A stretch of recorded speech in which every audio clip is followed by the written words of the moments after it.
एते दिन हेलाणी माने जीवा आशा करके एते जगह देखी तथापि कोठी सक्सेस हेलुनी एरिया आसी सक्सेस हेछु बाहाघर को होई सारी 7 वर्ष हेले माँ डकरारू वंचित थिले रश्मिता।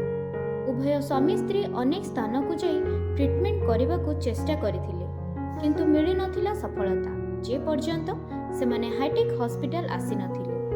विगत 1 वर्ष है हाईटेक हॉस्पिटल आईवीएफ विशेषज्ञ डॉक्टर निरामय मढुआल उपदेश क्रमे निजर उपचार कराइबा परे आज पूरी उठिछि रश्मिता कोल।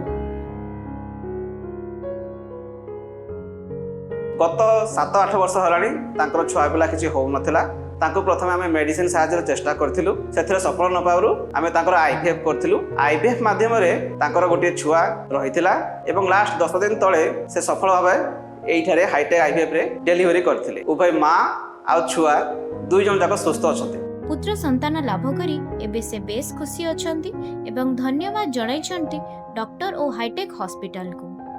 आमे भाबिलु नॉर्मल हे जियो बोली किंतु नॉर्मल हैला नाही तापर आमे चेष्टा कलु कोनोसी डॉक्टर को देखैगिरी गोटे ट्रीटमेंट करी हेटा को केमदी आमे सक्सेस हो किंतु भुवनेश्वर और कटकर बहुत घर माने पाखापाखि 4-5टा घर हॉस्पिटल देखैला परे आमे सक्सेस हेई नथिलु।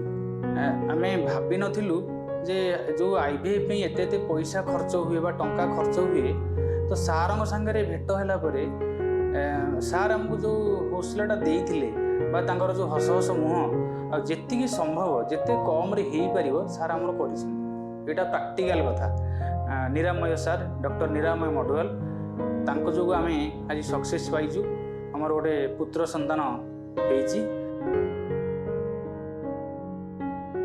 हाईटेक आईवीएफ सेंटर रे state of the art international standard रो बहुत मेसिन सब अवेलेबल अच्छी एवं एठारे बहुत कम पैसा रे कम खर्च रे आईवीएफ हेई पारुची।